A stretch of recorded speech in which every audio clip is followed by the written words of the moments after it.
తాజాగా స్టార్ మా నుంచి ప్రోమో చూసుకున్నట్లయితే తెలుగు బిగ్ బాస్ సీజన్ 8 హౌస్లో టాప్ 5 కంటెస్టెంట్స్గా అయితే ఇంకా నిఖిల్, అలాగే గౌతమ్ కృష్ణ, నాబిల్, ప్రేరణ, ముక్కు అవినాష్, వీళ్ళు 5 కంటెస్టెంట్స్ కూడా బిగ్ బాస్ హౌస్ లోపల అయితే టాప్ 5 కంటెస్టెంట్స్గా మిగిలారు.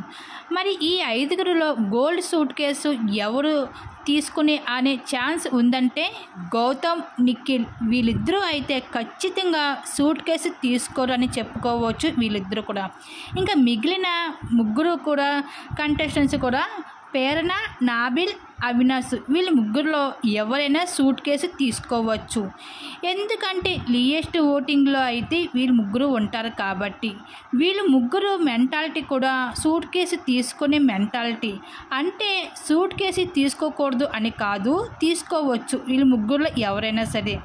సీజన్ 6 లాగా 40 lakhs కాకుండా ఒక 15 lakhs వరకు బిగ్ బాస్ ఆఫర్ చేస్తే బాగుండు. మరి ఎవరు ఈ గోల్డ్ సూట్ కేసు తీసుకుంటారో అన్నది మీరు చూడాల్సిందే. అయితే బిగ్ బాస్ సీజన్ 8లో అయితే అవినాష్ తీసుకునే ఛాన్సెస్ ఎక్కువగా ఉన్నాయని చెప్పుకోవచ్చు.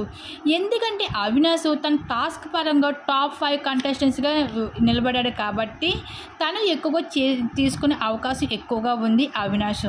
మరి బిగ్ బాస్ హౌస్లో మరి ఎవరు ఆ సూట్ కేసు తీసుకుంటారని మీకు ఎవరు అనిపిస్తున్నారో మీ అభిప్రాయాన్ని తెలియజేయండి. అలాగే ఈ సీజన్కి ఎవరు విన్నరు, గౌతమ, నిఖిల వీళ్ళిద్దరు ఎవరు విన్నర్ అవుతారని మీకు అనిపిస్తుందో కామెంట్ సెక్షన్లో షేర్ చేసుకోండి.